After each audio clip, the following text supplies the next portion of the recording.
Sir ನಮಸ್ತೆ. ನಮಸ್ಕಾರ sir, ಈಗಾಗಲೇ ಮುಂಗಾರು ಆರಂಭ ಆಗಿ ಒಂದು ತಿಂಗಳು ಕಳೀತು. ಅದು ಆರಂಭ ಆಯ್ತು ಅನ್ನೋದೇ ಗೊತ್ತಾಗ್ತಾ ಇಲ್ಲ. ಯಾಕೆಂದ್ರೆ ಆ ಪ್ರಮಾಣ ಬರೀ ಮೋಡ ಮುಚ್ಕೊಂಡಿರುತ್ತೆ, ಮಳೆನೇ ಬರ್ತಾ ಇಲ್ಲ.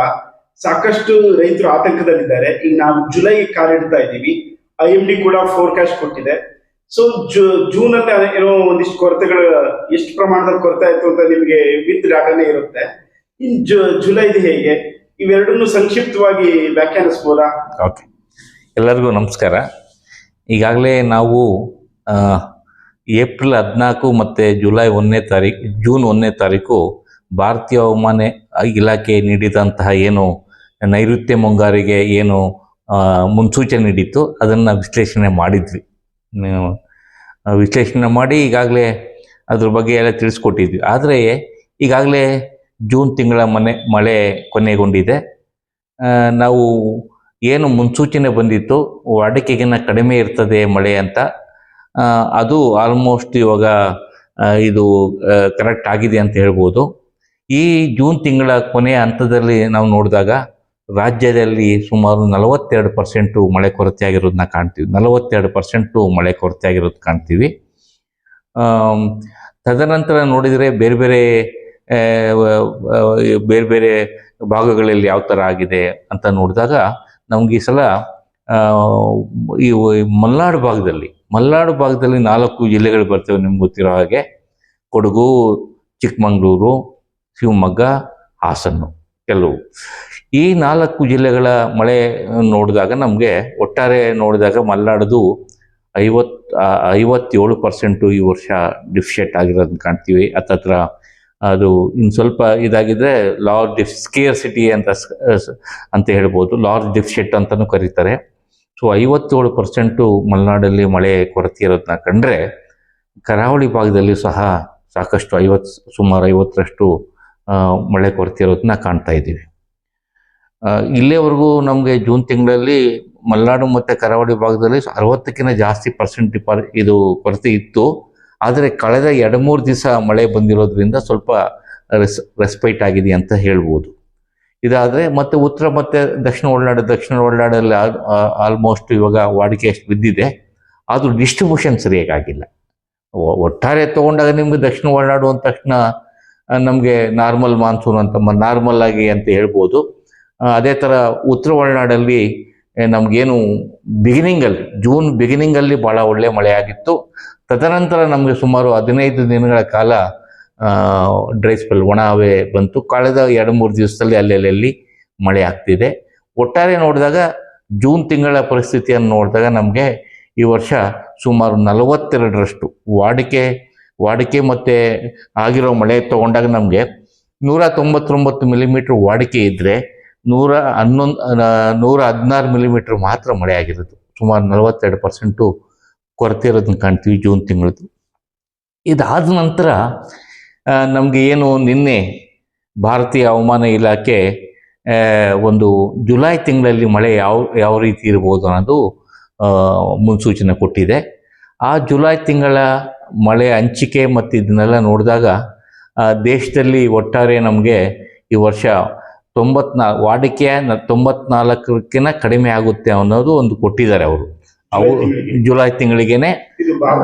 ಭಾರತದಾದ್ಯಂತ ನೋಡಿದಾಗ 94% ಅಂತ ಕೊಟ್ಟಿದ್ರೂ ಸಹ ಕೆಲವು ಭಾಗಗಳಲ್ಲಿ ಜಾಸ್ತಿ ಆಗ್ತದೆ, ಸ್ವಲ್ಪ ಕೆಲವು ಭಾಗಗಳಲ್ಲಿ ಜಾಸ್ತಿ ಆಗೋ ಸಾಧ್ಯತೆಗಳಿದೆ. ಆದರೆ ನಮ್ಮ ರಾಜ್ಯಕ್ಕೆ ಬಂದಾಗ ನಮ್ಮ ರಾಜ್ಯ ಮತ್ತು ನಮಗೆ, ಯಾಕೆಂದರೆ ಮಹಾರಾಷ್ಟ್ರನೂ ಭಾಳ ಮುಖ್ಯ ಆಗೋದು ನಮಗೆ. ಯಾಕಂದರೆ ಅಲ್ಲಿ ಮಳೆ ಚೆನ್ನಾಗಿ ಬಿದ್ರೇ ನಮಗೆ ಕೃಷ್ಣದಲ್ಲಿರ್ತಕ್ಕಂಥ ಡ್ಯಾಮ್ಗಳಿಗೆ ನೀರು ಬರೋದು ಭಾಳ ಮುಖ್ಯ ಆಗ್ತದೆ. ಹಂಗೆ ನೋಡಿದಾಗ ಈ 2 ರಾಜ್ಯಗಳು ನೋಡಿದಾಗ ನಮಗೆ ಮಹಾರಾಷ್ಟ್ರ ಮತ್ತು ಕರ್ನಾಟಕದಲ್ಲಿ 2 ಕಡೆಯೂ ನಮಗೆ ಈ ವರ್ಷ ಮಳೆ ಕೊರತೆ ಆಗುವ ಮುನ್ಸೂಚನೆ ಈಗಾಗಲೇ ನೀಡಿದೆ. ಇದು ನಮಗೆ ಈ ಜುಲೈ ತಿಂಗಳು ನಮಗೆ ಭಾಳ ಮುಖ್ಯ ಆಗ್ತದೆ. ಜುಲೈ ತಿಂಗಳು ಅದರಲ್ಲೂ ನಮಗೆ ಮ್ಯಾಕ್ಸಿಮಮ್ ಅಂದರೆ ನಮ್ಮ ರಾಜ್ಯದಲ್ಲಿ ಹೆಚ್ಚು ಮಳೆ ಬೀಳುವಂಥ ತಿಂಗಳಂದರೆ, ಈ ಒಂದು ದೇಶದಲ್ಲೇ ಹೆಚ್ಚು ಬೀಳುವಂಥ ಒಂದು ತಿಂಗಳು ಅಂದರೆ ಯಾವ ತಿಂಗಳಲ್ಲಿ ಬೀಳ್ತದೆ ಅಂದರೆ ಜುಲೈ ತಿಂಗಳಲ್ಲಿ. ಸುಮಾರು ಭಾರತ ದೇಶದೆಲ್ಲೆಡೆ ಸುಮಾರು 280 ಮಿಲಿಮೀಟರ್ನಷ್ಟು ಮಳೆ ಬೀಳ್ತದೆ ಜುಲೈ ತಿಂಗಳಲ್ಲಿ. ಹಂಗೆ ನೋಡಿದ್ರೆ ನಿಮಗೆ ಆಲ್ಮೋಸ್ಟ್ ನಿಮ್ಗೆ 25-30% ವಾರ್ಷಿಕ ಮಳೆಯ 25% ಜುಲೈ ತಿಂಗಳಲ್ಲೇ ಬೀಳೋದು ನಮಗೆ. ಸೊ ಇದೇ ರೀತಿ ನಮ್ಮ ಕರ್ನಾಟಕದಲ್ಲಿ ತೊಗೊಂಡ್ರೂ ಸಹ ಸುಮಾರು 271 ಮಿಲಿಮೀಟ್ರ್ ನಮಗೆ ಜುಲೈ ತಿಂಗಳಲ್ಲಿ ಬೀಳ್ತದೆ ಒಟ್ಟಾರೆ ರಾಜ್ಯದಲ್ಲಿ. ಸೊ ವಾಡಿಕೆ ಭಾಳ ಜಾಸ್ತಿ ಜುಲೈ ತಿಂಗಳಲ್ಲಿ. ಅದರಲ್ಲೂ ನಮಗೆ ಏನು ನಮ್ಮ ಜಲಾಶಯಗಳಿಗೆ ಒಳಹರಿವು ಬರಬೇಕು ಮ್ಯಾಕ್ಸಿಮಮ್ ಬರೋದು ಜುಲೈ ತಿಂಗಳಲ್ಲಿ ನಮಗೆ ಪ್ರತಿ ವರ್ಷ ನೋಡಿದಾಗ. ಕೆಲವು ಟೈಮಲ್ಲಿ ನಮಗೆ ಮೇ ತಿಂಗಳಲ್ಲಿ ಹೆಚ್ಚು ಮಳೆ ಆದಾಗ ಲಾಸ್ಟ್ ಇಯರು ನಮಗೆ ಮೇ ತಿಂಗಳಲ್ಲಿ ಬಂತು, ಜೂನ್ ತಿಂಗಳ ಅಷ್ಟೊತ್ತಿಗೆ ಈಗಾಗಲೇ 60-70% ತುಂಬೋಗಿತ್ತು. ಕಾವೇರಿ ಕಣಿವೆಯಲ್ಲಿ ಆಲ್ಮೋಸ್ಟ್ 104 TMC ಈಗಾಗಲೇ ಬಂದೋಗಿತ್ತು. ಈ ವರ್ಷ ನಮಗೆ ಅದರಿಂದ ಜುಲೈ ತಿಂಗಳ ಏನು ಮಳೆ ಪ್ರಮಾಣ ಮತ್ತು ಹಂಚಿಕೆ ಇದೆ, ಇದು ಒಂದು ಕಡೆ ಜಲಾಶಯಗಳಿಗೆಲ್ಲ ಆಗಿರ್ಬೋದು ಅಥವಾ ಬಿತ್ತನೆ ಆದ ಏನು ಬೆಳೆಗಳಿರ್ತವೆ ಅವಕ್ಕೂ ಸಹ ಭಾಳ ಮುಖ್ಯ ಆಗ್ತದೆ. ಆಮೇಲೆ ಕೆಲವು ಕಡೆ ಜುಲೈ ತಿಂಗಳಲ್ಲಿ ಬಿತ್ತನೆ ಮಾಡುವಂಥ ಪ್ರದೇಶಗಳು ಇದ್ದಾವೆ ನಮ್ಮ ರಾಜ್ಯದಲ್ಲಿ. ಕೆಲವು ಮುಂಚೆನೇ ಜೂನಲ್ಲಿ ಆಗಿರ್ತವೆ, ಕೆಲವು ಜುಲೈ ತಿಂಗಳಲ್ಲಿ ಬಿತ್ತನೆ. ಅದರಲ್ಲೂ ದಕ್ಷಿಣ ಒಳನಾಡಿನ ಹಲವು ಭಾಗದಲ್ಲಿ ಜುಲೈ ತಿಂಗಳಲ್ಲೇ ಬಿತ್ತನೆ ಆಗುವಂಥದ್ದು ಜಾಸ್ತಿ ಇರ್ತದೆ. ಈಗ ಇದರಿಂದ ನಮಗೇನು ಈಗ ಮುನ್ಸೂಚನೆ ನೀಡಿರೋ ಪ್ರಕಾರ ಏನು ಒಟ್ಟಾರೆ ಏನು ಇದು ಕೊಟ್ಟಿದ್ದಾರೆ, ಇದು ಬಹಳ ನಮಗೆ ಜುಲೈ ಕಡಿಮೆ ಮಳೆ, ಕೊರತೆ ಮಳೆ ಅವರು 8-10% ಕೊಟ್ಟಿರ್ಬೋದು. ಆದರೆ ನಮಗೆ ಇನ್ನೂ ಹೆಚ್ಚಿನ ಪ್ರಮಾಣದಲ್ಲಿ ಕೊರತೆ ಆಗ್ಬೋದು. ನೀವು ಮುನ್ಸೂಚನೆ ನೋಡಿದಾಗ ನಮ್ಗೆ ಸುಮಾರು 85% ಭಾಗ, ಕೆಲವು ಭಾಗದಲ್ಲಿ ಅಷ್ಟೇ ಸ್ವಲ್ಪ ಜಾಸ್ತಿ ಮಳೆ ಬರ್ಬೋದು. ಆದರೆ 85% ಭಾಗ ನಮ್ಮ ರಾಜ್ಯದ 85% ಭಾಗ ಮಳೆ ಕೊರತೆ ಕಡೆನೇ ಮುನ್ಸೂಚನೆ ನೀಡಿರೋದನ್ನ ಕಾಣ್ತೀವಿ. ಅದರಲ್ಲೂ ಮಲೆನಾಡಿನ ಏನು ಕೃಷ್ಣಾ ಕಣಿವೆ ಮತ್ತು ಕಾವೇರಿ ಕಣಿವೆ ಏನಿದೆ, ಇವೆರಡರಲ್ಲೂ ಸಹ ಹೆಚ್ಚು ಮಳೆ ಕೊರತೆ ಆಗುವ ಸಾಧ್ಯತೆ ಇದೆ ಅಂತ ಮುನ್ಸೂಚನೆ ನೀಡಿದೆ. ಸೊ ಇದು ಸ್ವಲ್ಪ ನಮಗೆ ಸ್ವಲ್ಪ ಆತಂಕದ ವಿಚಾರ ಅಂತ ಹೇಳ್ಬೋದು. ಮತ್ತು ಬಿತ್ತನೆನೂ ಕೆಲವು ಕಡೆ ಕೆಲವು ಕಡೆ ಆಗಿಲ್ಲ. ಇನ್ನೂ ಬಿತ್ತನೆ ಆಗಿರೋ ಕ್ರಾಪ್ಗೆ ಇನ್ನೂ ಮಳೆ ಬೇಕಾಗ್ತದೆ. ಕೆಲವು ಕಡೆ ಒಣಗ್ತಾ ಇದೆ, ಕೆಲವು ಕಡೆ ಸ್ವಲ್ಪ ಕಡೆ ಚೆನ್ನಾಗಿದೆ, ಕೆಲವು ಕಡೆ ಒಣಗ್ತಾ ಇದೆ. ಇದೇ ಥರ ಕಂಟಿನ್ಯೂ ಆದರೆ ಮುಂದಿನ ದಿನದಲ್ಲಿ ನಮಗೆ ಬಿತ್ತನೆ ಆಗಿರೋ ಬೆಳೆ ಮತ್ತು ಮುಂದೆ ಬಿತ್ತನೆಗೂ ಸಹ ಸಾಕಷ್ಟು ಸ್ವಲ್ಪ ಅಡಚಣೆ ಆಗ್ಬೋದು. ಓವರ್ ಆಲ್ ಫೋರ್ಕಾಸ್ಟ್ ಪ್ರಕಾರ ಅಂದ್ರೆ ಎಷ್ಟು ಆಗ್ಬೇಕಾಗಿತ್ತು ಸರ್ ಜುಲೈಯಲ್ಲಿ? ಈಗ ಫೋರ್ಕಾಸ್ಟ್ ಬಂದಿರೋ ಪ್ರಕಾರ ಎಷ್ಟು ಆಗುತ್ತೆ ಅಂತಿದೆ? ಈಗ ಜುಲೈಯಲ್ಲಿ ನಾನು ಹೇಳಿದೆ ಈಗಾಗಲೇ, ನಮ್ಮ ವಾಡಿಕೆ ಮಳೆ ತಗೊಂಡಾಗ ಒಟ್ಟಾರೆ ರಾಜ್ಯಕ್ಕೆ ತಗೊಂಡಾಗ 270-71 ಮಿಲಿಮೀಟ್ರ್ ಬೀಳ್ತದೆ ಜುಲೈಯಲ್ಲಿ. ಅದರಲ್ಲಿ ಕೆಲವು ಭಾಗದಲ್ಲಿ ಮಲೆನಾಡು ಮತ್ತು ಕರಾವಳಿ ಭಾಗದಲ್ಲಿ ಅತಿ ಹೆಚ್ಚು ಬೀಳೋದು ಜುಲೈಯಲ್ಲಿ ಬೀಳ್ತದೆ. ಅದೇ ರೀತಿ ದಕ್ಷಿಣ ಒಳನಾಡು ಮತ್ತು ಒಳನಾಡಿನಲ್ಲಿ ಸಹ, ಉತ್ತರ ಒಳನಾಡಿನ ಸಹಿತ ಜುಲೈಯಲ್ಲಿ ಹೆಚ್ಚಿಗೆ ಬೀಳ್ತದೆ ಮಳೆ. ಸೊ ಆದರೆ ಇವಾಗ ಏನು ಬಂದಿದೆಯಲ್ಲ ಡಿಪಾರ್ಚರ್ಸ್ ಅವ್ರು ತೋರಿಸಿರೋ ಪ್ರಕಾರ, ಅವರು ಅಷ್ಟೇ ತೋರಿಸೋದು ಎಂಟೈರ್ ಕಂಟ್ರಿಗೆ ಅಥವಾ ರಾಜ್ಯಕ್ಕೆ ತಗೊಂಡಾಗ ನಿಮಗೆ ಜಾಸ್ತಿ ಪರ್ಸೆಂಟೇಜ್ ಡಿಪಾರ್ಚರ್ ತೋರಿಸಲ್ಲ. ಇದಕ್ಕೆ ಜುಲೈ ತಿಂಗಳಿಗೆ ನಮಗೆ ಎಷ್ಟು ಪರ್ಸೆಂಟೇಜ್ ಡಿಪಾರ್ಚರ್ ಆಗುತ್ತೆ ಅಂತ ತೋರಿಸಿಲ್ಲ. ಒಟ್ಟಾರೆ ಪ್ರಾಬಬಿಲಿಸ್ಟಿಕ್ ಅಂತ ಕರೀತಾರೆ. ಅಂದರೆ ಸಾಧ್ಯತೆ, ಎಷ್ಟು ಸಾಧ್ಯತೆ ಅಂದರೆ ಕೊರತೆಯಾಗುವ ಸಾಧ್ಯತೆ 60%ಗಿನ ಜಾಸ್ತಿ ಇದೆ ಜುಲೈ ತಿಂಗಳಲ್ಲಿ. ಇದು ಸೊ ಇದ್ರ ಎಫೆಕ್ಟ್ ತುಂಬಾ ಆಗುತ್ತೆ. ಇದು ಹೇಳಿದ್ನಲ್ಲ, ಜಲಾಶಯಗಳಿಗೆ ಆಗ್ತದೆ. ಮತ್ತೆ ಜಲಾಶಯದ ವಿಚಾರ, ಹೌದು ಕಾವೇರಿ ಕೊಳ್ಳ ಇರ್ಬೋದು ಅಥವಾ ಎಸ್ಪೆಷಲಿ ಈಗ ನೀವ್ ಹೇಳಿದ ಪ್ರಕಾರ ಮಲೆನಾಡು ಮತ್ತೆ ಕರಾವಳಿಯಲ್ಲೇ ಜಾಸ್ತಿ ಕೊರತೆ ಇದೆ. ಹೌದು. ಇದು ದೊಡ್ಡ ವಿದ್ಯುತ್ಗಾಗ್ಲಿ, ಹೌದು, ವಿದ್ಯುತ್ಗೆ. ಮತ್ತೆ ಈಗಾಗಲೇ ನಾವು ನೋಡಿದ್ರೆ ಐಡಲ್ ಪ್ರಾಜೆಕ್ಟ್ ಅಲ್ಲಿ ಮೊನ್ನೆ ಒಂದು 3 ದಿವಸದಿಂದ ಮಳೆ ಬರ್ತಿರೋದ್ರಿಂದ ಸ್ವಲ್ಪ ಒಳಹರಿವು ಬರ್ತಾ ಇದೆ ಕೆಲವು ಡ್ಯಾಮ್ಸ್ಗೆ. ಅದು ಬಿಟ್ಟರೆ ನಮಗೆ ಹೆಚ್ಚಿನ ಈ ಮುಂದಿನ ಎಕ್ಸ್ಟೆಂಡೆಡ್ ಫೋರ್ಕಾಸ್ಟ್ ಅಂತ ನೋಡ್ತೀವಿ. ಅದು ನೋಡಿದ್ರೂ ಜೂನ್ ತಿಂಗಳ ಮೊದಲನೇ ವಾರ ಮತ್ತು 2ನೇ ವಾರದಲ್ಲಿ ಮಾತ್ರ ಸ್ವಲ್ಪ ಆಕ್ಟಿವಿಟಿ, ಅಂದರೆ ಏನು ಮುಂಗಾರು ಒಂದು ಆಕ್ಟಿವಿಟಿ ಸ್ವಲ್ಪ ಚೆನ್ನಾಗಿ ಬೀಳೋ ಸಾಧ್ಯತೆಗಳಿದೆ. ಅದು ಬಿಟ್ಟರೆ ನೆಕ್ಸ್ಟು ಅಂದರೆ ನೆಕ್ಸ್ಟು 15 ದಿವಸ ಇದೆಯಲ್ಲ, ಜುಲೈ ತಿಂಗಳ ಮೊದಲೇ 15 ದಿವಸ ಮತ್ತು 2ನೇ 15 ದಿವಸ ನೋಡಿದಾಗ ನೆಕ್ಸ್ಟ್ ಬರೋ 15 ದಿವಸ ಈ ತೀವ್ರ ಸ್ವರೂಪವಾಗಿರ್ತದೆ ಅಂತ ಹೇಳ್ಬೋದು. ಸರ್ ಈ ಫೋರ್ಕಾಸ್ಟ್ ಮೀರಿ ಏನಾದ್ರು ಚೇಂಜಸ್ ಆಗೋ ಸಾಧ್ಯತೆ ಹೇಳು ಸಿಸ್ಟಮ್ಗಳು ಯಾವ್ದಾನ ಹಂಗೆ ಡೆವಲಪ್ ಆಗಿ ಲೋ ಪ್ರೆಷರ್ಗಳಾಗಿ ಮತ್ತೆ ಟ್ರಫ್ಗಳಾಗಿ ಯಾವ್ದಾನ ಬಂದು ಸ್ವಲ್ಪ ಬಂದ್ರೂ ಸಹ ಲಾಂಗ್ ಇವಾಗ ಒಂದು ದಿವಸ ಚೆನ್ನಾಗಿ 2 ದಿವಸ ಮಳೆ 3 ದಿವಸ ಮಳೆ ಬಂದ್ರೂ ಸಹ ತದನಂತರ ಡ್ರೈ ಸ್ಪೆಲ್ಸ್ ಜಾಸ್ತಿ ಇರುವಂತ ಸಾಧ್ಯತೆಗಳು ಜಾಸ್ತಿ ಇದೆ. ಇನಿ ಬೇರೆ ಏನು ವಾಯುಭಾರ ಕುಸಿತ ಆಗ್ಲಿ ಅಂಥವು ಕಾಣಿಸ್ಕೊಳ್ಬೇಕು. ಬಟ್ ಇಲ್ಲಿವರೆಗೂ ನೋಡಿದಾಗ ದೊಡ್ಡ ಮಟ್ಟದ ವಾಯುಭಾರಗಳಾಗಿರ್ಬೋದು ಇವೇ ಇಂಪ್ಯಾಕ್ಟ್ ಆಗೋದು. ಯಾವಾಗ ನಮ್ಗೆ ಎಲ್ಲಿನೋ ಕರಿತೀವಿ, ಎಲ್ಲಿನೋ ಆದಾಗ ದೊಡ್ಡ ಮಟ್ಟದ ಇವು ನಮಗೆ ಚಂಡಮಾರುತಗಳಾಗಿರ್ಬೋದು, ಮೇಲ್ಮೈ ಸುಳಿಗಾಳಿಗಳಾಗಿರ್ಬೋದು, ಟ್ರಫ್ಗಳಾಗಿರ್ಬೋದು, ಎಲ್ಲಾನು ಕಡಿಮೆ ಆಗಿದೆ. ಲೋಕಲ್ ಆಗಿನೂ ಇಂಪ್ಯಾಕ್ಟ್ ಆಗಿದೆ. ಸೊ ನೆಕ್ಸ್ಟ್ ಹೆಂಗೆ ಸರ್ ಆಗಿದ್ರೆ ಇಲ್ಲಿ ಪ್ರಮುಖವಾಗಿ ಕಾವೇರಿ ಕೊಳ್ಳದ ಪ್ರದೇಶಗಳಲ್ಲೂ ಕೂಡ ಈಗಾಗಲೇ ಡ್ಯಾಮ್ಗಳು ಯಾವ ತುಂಬಿಲ್ಲ. ಈಗ ಅದು ನೋಡಿದಾಗ ನಮಗೆ ಕಾವೇರಿ ಕೊಳ್ಳದ ಡ್ಯಾಮ್ಗಳಲ್ಲಿ ನಮಗೆ ನೋಡಿದಾಗ 114 TMC ನಮಗೆ ಫುಲ್ ಲೆವೆಲ್ ಇದ್ರೆ ಕಾವೇರಿಯಲ್ಲಿ ಇಲ್ಲಿವರೆಗೂ ನೋಡಿದಾಗ ಬರೀ 34% TMC ನೀರಿದೆ. ಲಾಸ್ಟ್ ಇಯರ್ ಇಷ್ಟೊತ್ತಿಗೆ ಆಲ್ಮೋಸ್ಟ್ ತುಂಬಿತ್ತು ಅಂತ ಹೇಳ್ಬೋದು. ಮತ್ತು ನಿಮ್ಮ ಕೃಷ್ಣ ಬೇಸಿನಲ್ಲಿ ನೋಡಿದಾಗ ಭಾಳ ಕೊರತೆ ಇದೆ. 422 TMC ಕೆಪಾಸಿಟಿ ಇರೋದು, ಕೇವಲ 91 TMC ಮಾತ್ರ ಇವಾಗಿರೋದು. 25% 20% ತುಂಬಿಲ್ಲ. 91 ಐಡಲ್ ಅಂತೂ ಅದೂ ಅದೇ ಥರ ಇದೆ. ಐಡಲಲ್ಲಿ ಇನ್ನೂ 328 TMC ಕೆಪಾಸಿಟಿ ಇದ್ದರೆ ಕೇವಲ 49 TMC ಮಾತ್ರ ಇಲ್ಲಿವರೆಗೂ ಇದೆ. ಭಾಳ ಕಡಿಮೆ ಇದೆ ನೀರು. ಒಟ್ಟಾರೆ ನೋಡಿದಾಗ ನಮಗೆ 896 TMC ಕೆಪಾಸಿಟಿ ನಮಗೆ ಡ್ಯಾಮ್ಗಳಿರೋದು 14 ಡ್ಯಾಮ್ಗಳು ತೊಗೊಂಡಾಗ, ಅಂದರೆ 896 TMC ನೀರು ಸಂಗ್ರಹಣಾ ಕೆಪಾಸಿಟಿ ಇರೋದು. ಆದರೆ ಇಲ್ಲಿವರೆಗೂ 198 TMC ಮಾತ್ರ ಬಂದಿದೆ. ಲಾಸ್ಟ್ ಇಯರು ಸುಮಾರು 550 TMC ನೀರು ಈಗಾಗಲೇ ಬಂದ್ಬಿಟ್ಟಿತ್ತು ಅಂತತ್ರ.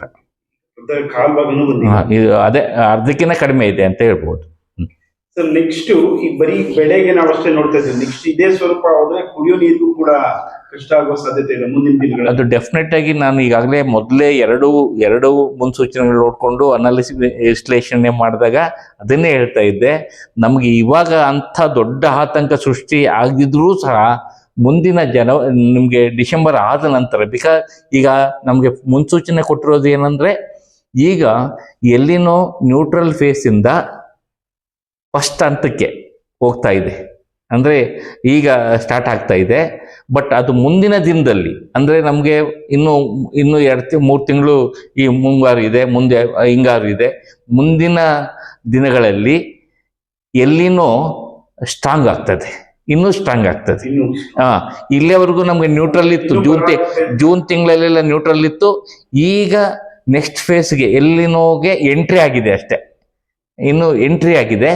ಮುಂದಿನ ದಿನದಲ್ಲಿ ಅಂದರೆ ಆಗಸ್ಟಿಂದ ನಮಗೆ ಎಲ್ಲಿನೋ ಇನ್ನೂ ಬಲಗೊಳ್ಳುವ ಸಾಧ್ಯತೆಗಳು ಜಾಸ್ತಿ ಇರೋದ್ರಿಂದ ಎಕ್ಸ್ಪೆಕ್ಟೇಷನ್ಸು ಮುಂದಿನ ದಿನದಲ್ಲಿ ಮಳೆ ಎಕ್ಸ್ಪೆಕ್ಟೇಷನ್ಸು ಕಡಿಮೆನೆ ಅಂತ ಹೇಳ್ಬೋದು.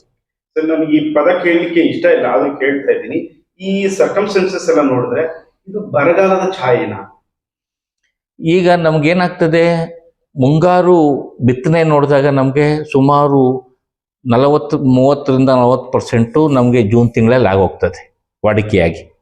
ಈಗ ಬಿತ್ತನೆ ಆಗಿರೋದು ವಾಡಿಕೆಯಷ್ಟು ಹತ್ತತ್ರ ಸ್ವಲ್ಪ ಹೆಚ್ಚು ಕಮ್ಮಿ ಬಿತ್ತನೆ ಆಗಿದ್ರೂ ಸಹ ಸಾಕಷ್ಟು ಕಡೆ ಈಗಾಗಲೇ ಬೆಳೆ ಎಲ್ಲಿ ಒಣ ಹವೆ ಇತ್ತು ಅಲ್ಲಿ ಈಗ ಅದನ್ನಾಗಲೇ ರೈತರು ಅದನ್ನ ಅರಗ್ತಾ ಇದ್ದಾರೆ. ಅಂದರೆ ಅದನ್ನ ತೆಗೆದುಬಿಟ್ಟು ನೆಕ್ಸ್ಟ್ ಕ್ರಾಪ್ ಏನನ್ನ ಹಾಕೋಣ ಅಂತ ನೋಡ್ತಾ ಇದ್ದಾರೆ. ಇದು ಆಗಲೇ ನಡೀತಾ ಇದೆ.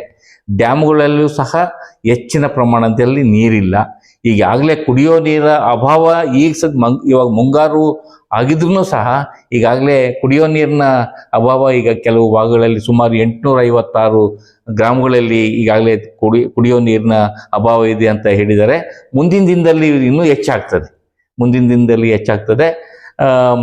ಒಟ್ಟಾರೆ ನಮಗೆ ಕುಡಿಯೋ ನೀರು ಇವಾಗ ಏನು ಮಳೆ ನೀರು ಸಂಗ್ರಹ ಆಗ್ತದೆ, ಇದಕ್ಕೆ ಸರಿಯಾದ ಪ್ಲ್ಯಾನ್ ಮಾಡಿಕೊಂಡು ಕುಡಿಯೋ ನೀರಿಗೆ ತಿಂಗಳ ಯಾವ್ಯಾವ ಭಾಗಕ್ಕೆ ಎಷ್ಟೆಷ್ಟು ನೀರು ಬೇಕಾಗುತ್ತೆ, ಇರೋ ನೀರನ್ನ ಯಾವ ಥರ ಬಳಕೆ ಮಾಡಬೇಕು ಅನ್ನೋದ್ರ ಬಗ್ಗೆ ಬಹಳ ಮುಂಜಾಗ್ರತೆ ವಹಿಸಬೇಕಾಗ್ತದೆ, ಪೂರ್ವ ಸಿದ್ಧತೆ ಮಾಡ್ಕೊಳ್ಬೇಕಾಗ್ತದೆ. ಇಲ್ಲಾಂದ್ರೆ ಮುಂದಿನ ದಿನದಲ್ಲಿ ಸಾಕಷ್ಟು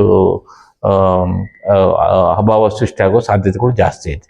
ಸರ್ ಈಗ ರೈತರಿಗೆ ನಾವು ಹಿಂದೆ ಕೂಡ ಹೇಳಿದ್ವಿ, ಈಗೂ ಕೂಡ ಇವತ್ತಿನ ಜುಲೈದು ಇಟ್ಕೊಂಡು ಜೂನ್ ಜುಲೈ ಮಳೆ ಅಭಾವದನ್ನೆಲ್ಲ ಇಟ್ಕೊಂಡು ರೈತರಿಗೆ ಯಾವ ರೀತಿ ಇದನ್ನ ಗ್ರಹಿಕೆ ಮಾಡ್ಕೋಬೇಕು? ಯಾಕೆಂದ್ರೆ ಕೆಲವರು ಈಗಾಗಲೇ ಮುಂಗಾರು ಬೆಳೆಗೆ ಇದ್ ಮಾಡ್ತಿರ್ತಾರೆ, ಲಾಂಗ್ ಟರ್ಮ್ ನೀರಾವರಿ ಕೈ ಕೊಡೋದ್ರಿಂದ.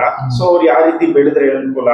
ಕೃಷಿ ಅಧಿಕಾರಿಗಳನ್ನ ಸಂಪರ್ಕ ಮಾಡಿ ಸ್ವಲ್ಪ ಒಣ ಬೇಸಾಯ ಈ ತರದ್ ಯಾವ್ದಾದ್ರು ಅಲ್ಲ, ಕೆಲವು ಇರೋ ನೀರಲ್ಲೇನೆ ಸ್ವಲ್ಪ ಬೆಳೆಯುವಂಥ ಕ್ರಾಪ್ಸು ಭಾಳ ಶಾರ್ಟ್. ಇವಾಗ ಏನಾದ್ರೂ ಒಳ್ಳೆ ಮಳೆ ಜುಲೈಯಲ್ಲಿ ಕೆಲವು ಭಾಗದಲ್ಲಿ ಬಂತು ಅಂದರೆ ಅಲ್ಲಿ ಪರವಾಗಿಲ್ಲ.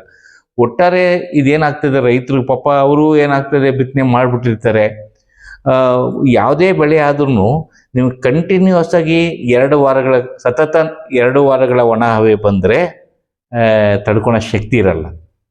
ಈ ಒಂದು ಬ್ಲಾಕ್ ಕಾಟನ್ ಸಾಯಿಲ್ಸಲ್ಲಿ ಅದು ಏನು ನಮಗೆ ಕಪ್ಪು ಭೂಮಿಗಳಂತ ಕರಿತೀವಿ, ಅಲ್ಲಿ ಹೆಚ್ಚು ನೀರು ಹಿಡಿದು ಇಟ್ಕೊಳೋ ಕೆಪಾಸಿಟಿ ಇರ್ತದೆ. ಆದ್ರೂ ಅಷ್ಟು ಮಳೆ ಆಗಿಲ್ಲ ಈ ವರ್ಷ. ಪೂರ್ತಿ ಸ್ಯಾಚುರೇಷನ್ ಆಗಿಲ್ಲ ಸಾಯಿಲ್ಸು. ಹಂಗೆ ಸ್ಯಾಚುರೇಷನ್ ಆಗಿದ್ರೆ ಬೆಳೆಗಳು 1 ವಾರ ಮಳೆ ಬರ್ತಿದ್ರೆ 2 ವಾರ ಮಳೆ ಬರ್ತಿದ್ರೆ ಒಣಗ್ತಾ ಇರಲಿಲ್ಲ. ಇನ್ನೂ ಅವು ಅಷ್ಟೊಂದು ತೇವಾಂಶ ಫುಲ್ ಸ್ಯಾಚುರೇಷನ್ ಆಗಿಲ್ಲ ಆ ಸಾಯಿಲ್ಸ್ಗಳಲ್ಲಿನೂ. ಅದರಿಂದ ಒಟ್ಟಾರೆ ಎಲ್ಲಿ ಸ್ಯಾಚುರೇಷನ್ ಆಗಿದ್ದಕ್ಕೆ ಬೆಳೆಗಳು ಒಣಗೋ ಸಾಧ್ಯತೆಗಳು ಜಾಸ್ತಿ ಇರ್ತದೆ. ಇವರು ಫರ್ಟಿಲೈಸರ್ಸು ಸುಮ್ಮನೆ ಹಾಕೋಕ್ಕಾಗೋದಿಲ್ಲ. ಕೆಮಿಕಲ್ ಫರ್ಟಿಲೈಸರ್ಸ್ ಹಾಕಿದಾಗ ಮಳೆ ಬೇಕಾಗ್ತದೆ. ತೇವಾಂಶ ಜಾಸ್ತಿ ಮಣ್ಣಲ್ಲಿದ್ದರೆ ಮಾತ್ರ ಕೆಮಿಕಲ್ ಫರ್ಟಿಲೈಸರ್ಸು ಉಪಯೋಗಿಸ ಮಾಡಬೇಕಾಗ್ತದೆ. ಇಲ್ಲಾಂದರೆ ಭಾಳ ಕಷ್ಟ ಆಗ್ತದೆ. ಸೊ ಇದನ್ನೆಲ್ಲನೂ ಸರ್ಕಾರ ಗಮನಿಸ್ತಾ ಇದೆ. ಆದ್ರೂ ಸಹ ರೈತರುಗಳು ಸ್ವಲ್ಪ ಅಲ್ಲಿ ಲೋಕಲ್ ಆಗಿ ಆ ಪ್ರದೇಶದ ಕೃಷಿ ಇಲಾಖೆ ಜೊತೆಗೆ ಸ್ವಲ್ಪ ಸಂಬಂಧ ಇಟ್ಕೊಂಡು ಅವ್ರ ಹತ್ರ ಇದು ಮಾಡೋದೊಂದು. ಇನ್ನೊಂದು ಏನಾಗ್ತದೆ, ಮುಖ್ಯವಾಗಿ ಬರ ನಾವು ಏನಾದರೂ ನಿಮಗೆ ಫೆಸಿಲಿಟೀಸು ಅಂದರೆ ರಿಲೀಫ್ ಆಗಿರ್ಬೋದು, ಏನಾದರೂ ಕೊಡಬೇಕಾದ್ರೆ ಬರ ಪರಿಹಾರಗಳಿಗೂ ಕೊಡಬೇಕಂದಾಗ ಬರ ಡಿಕ್ಲೇರ್ ಮಾಡಬೇಕಾಗ್ತದೆ. ಆದರೆ ನಮ್ಮ ಮಾನದಂಡಗಳು, ಭಾರತೀಯ ಸರ್ಕಾರ ಮಾನದಂಡಗಳು ಏನು ಹಾಕಿದೆ ಅವನ್ನ ನೋಡಿದಾಗ ನಿಮಗೆ ಬರ ಜುಲೈ ತಿಂಗಳ ಅಂತ್ಯದವರೆಗೂ ನೋಡಿ ಡಿಕ್ಲೇರ್ ಮಾಡಬೇಕಾಗ್ತದೆ. ಅಲ್ಲಿವರೆಗೂ ಡಿಕ್ಲೇರ್ ಮಾಡಲಿಕ್ಕೂ ಸಾಧ್ಯ ಇಲ್ಲ. ಜುಲೈ ತಿಂಗಳ ಅಂತ್ಯ ಆದಮೇಲೆ ಆಗಸ್ಟ್ ತಿಂಗಳ ಮೊದಲೇ ವಾರದಲ್ಲೇ ಬೇಕಾದರೆ ಬರ ಡಿಕ್ಲೇರ್ ಮಾಡ್ಬೋದು. ಸದ್ಯದ ಪರಿಸ್ಥಿತಿಯಲ್ಲಿ ಬರ ಇನ್ನೂ ಡಿಕ್ಲೇರ್ ಮಾಡೋಕ್ಕೆ ಆಗೋದಿಲ್ಲ. ಕಡಿಮೆ ಮಳೆ ಇದೆ. ಜುಲೈ ತಿಂಗಳ ಮುನ್ಸೂಚನೆ ನೋಡಿದಾಗೂ ಕಡಿಮೆ ಆಗುವ ಸಾಧ್ಯತೆಗಳು 60% ಜಾಸ್ತಿ ಇದೆ. ನಮ್ಮ ರಾಜ್ಯಕ್ಕೆ ಬರೋದಾದ್ರೆ ಯಾವ ಜಿಲ್ಲೆಗಳಲ್ಲಿ ಜಾಸ್ತಿ ಕೊರತೆ ಎದುರಾಗ್ಬೋದು? ಇಲ್ಲ, ಒಟ್ಟಾರೆ ನೋಡಿದಾಗೂ ನಮ್ಮ ರಾಜ್ಯದಲ್ಲಿ ಕೇವಲ ಈ ಪೂರ್ವ ಭಾಗಕ್ಕೆ ಏನಿದಾವೆ ಕೆಲವು, ಬೆಂಗಳೂರು, ಕೋಲಾರ, ಈ ಸ್ವಲ್ಪ ಬೀದರು, ಈ ಭಾಗದಲ್ಲಿ ಮಾತ್ರ ತೋರಿಸ್ತಾ ಇರೋದು. ಈವನ್ನು 4 ತಿಂಗಳ ಮುನ್ಸೂಚನೆಯೂ ಸಹ ಅದೇ ಥರ ಬಂದಿತ್ತು.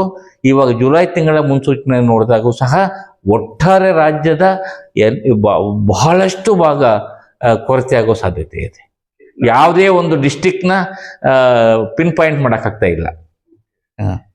ಏನ್ ನಿರೀಕ್ಷೆ ಇಟ್ಕೋಬಹುದು ಸರ್ ನಾವು ವರುಣ ದೇವರನ್ನ? ಏನು ಮಾಡೋಕ್ಕಾಗೋದಿಲ್ಲ. ಇದು ಬಿಕಾಸ್ ಇದನ್ನ ನಾವು ಎಲ್ಲಿನೂ ಇರೋದ್ರಿಂದ ಈಗಾಗಲೇ ಅದರ ಇಂಪ್ಯಾಕ್ಟ್ಸು ಆಗೋಗಿದೆ. ಜುಲೈ ತಿಂಗಳಲ್ಲಿ ಆಗುವ ಸಾಧ್ಯತೆಗಳು 2ನೇ ಅರ್ಧದಲ್ಲಿ ನಮಗೆ ಸ್ವಲ್ಪ ಇವಾಗ ಫೋರ್ಕಾಸ್ಟ್ಗಳು ನೋಡಿದಾಗ ಮಲೆನಾಡು ಮತ್ತು ಕರಾವಳಿ ಭಾಗದಲ್ಲಿ ಮುಂದಿನ 4-5 ದಿವಸ ಹೆಚ್ಚು ಮಳೆ ಬರುವ ಸಾಧ್ಯತೆ ಇದೆ ಅಂತ ಕೊಟ್ಟಿದ್ದಾರೆ. ಸದ್ಯ ಆ ರೀತಿ ಬಂದರೆ ಸ್ವಲ್ಪ ಆದರೂ ಕುಡಿಯೋ ನೀರುಗಳಿಗೆ ನಮಗೆ ಸಮಸ್ಯೆ ತಪ್ಪೋದು, ಡ್ಯಾಮ್ಗಳಿಗೆ ನೀರು ಬರ್ಬೋದು ಅದೊಂದಿದೆ. ಇನ್ನೊಂದು ಏನಂದರೆ, ನಾನು ಹೇಳಿದೆ ಈಗಾಗಲೇ ಕರ್ನಾಟಕ ಒಂದೇ ಅಲ್ಲ, ಮಹಾರಾಷ್ಟ್ರದಲ್ಲಿ ಸಹ ಕೃಷ್ಣ ಕ್ಯಾಚ್ಮೆಂಟ್ ಏನಿದೆ ಅಲ್ಲಿ ಮಳೆ ಕಡಿಮೆ ಆಗುವ ಸಾಧ್ಯತೆಗಳು ಜಾಸ್ತಿ ಇದೆ. ಅದರಿಂದನೂ ಇಂಪ್ಯಾಕ್ಟ್ ಆಗ್ತದೆ. ನೀವು ಹೇಳಿದ್ರಿ ಜೂನ್ ಜುಲೈ ಮುಗೀತು, ನೆಕ್ಸ್ಟ್ ಸರ್ ಅಟ್ಲೀಸ್ಟ್ ಇಲ್ಲ, ನಮಗೆ ಒಟ್ಟಾರೆ ಮುನ್ಸೂಚನೆ ನೋಡಿದಾಗ ನಮಗೆ ಆಗಸ್ಟ್ ಸೆಪ್ಟೆಂಬರ್ ತಿಂಗಳವರೆಗೂ ಏನು ಮುನ್ಸೂಚನೆ ಬಂದಿತ್ತು ಅವಾಗ ನೋಡಿದ್ರು ಸರ್ ಒಟ್ಟಾರೆ ನಮಗೆ ಮಳೆ ಕೊರತೆ ಕಡೆನೇ ಜಾಸ್ತಿ ತೋರಿಸ್ತಾ ಇರೋದ್ರಿಂದ ನಮಗೇನು ಮುಂದೆ ಆಶಾದಾಯಕವಾಗಿಲ್ಲ. ಆಗಸ್ಟ್ ಆಗಿರ್ಬೋದು, ಸೆಪ್ಟೆಂಬರ್ ಆಗಿರ್ಬೋದು, ಅವಾಗ ಆಶಾದಾಯಕವಾಗಿ ಏನಿಲ್ಲ. ಸ್ವಲ್ಪ ಸರ್ಕಮ್ಸ್ಟೆನ್ಸಸ್ ಏನಾದರೂ ಚೇಂಜ್ ಆಗಿ ಯಾವ್ದನ ಅನ್ಎಕ್ಸ್ಪೆಕ್ಟೆಡ್ ಸಿಸ್ಟಮ್ಸ್ ಏನಾದರೂ ಡೆವಲಪ್ ಆಗಿ 1 ಅಥವಾ 2 ಒಳ್ಳೆ ಮಳೆ ಆಗ್ಬೋದು. ಸ್ವಲ್ಪ ಇದನ್ನೆಲ್ಲ ಎಚ್ಚರಿಕೆಯಿಂದ ಗಮನಿಸಬೇಕಾಗ್ತದೆ ಎಲ್ಲ. Thank you sir, thank you. ವಿಸ್ತೃತವಾಗಿ ಹೇಳಿದ್ದೀರಾ. ಬಟ್ ಒಂದು ಆತಂಕ ಇದೆ, ವರುಣ ದೇವರನ್ನ ಕೇಳ್ಕೊಳ್ಳಿ. ಇದೆ, ಎಲ್ಲರೂ ಅದನ್ನ ಮಾಡಬೇಕಾಗ್ತದೆ. ಅದೇ ಇದೇನಾಗ್ತದೆ ಅದಂದ್ರೆ ಒಂದು ಕಡೆ ಎಲ್ಲಿನೋ ಇಂಪ್ಯಾಕ್ಟ್ನ ಮೆಟ್ಟಿ ನಿಲ್ಲುವಂತಹ ಕಾರ್ಯ ವರ್ಣದೇವ ಮಾಡಬೇಕಾಗಿದೆ ಅಷ್ಟೇ ಹೇಳ್ಬೋದು. Thank you. ಧನ್ಯವಾದ.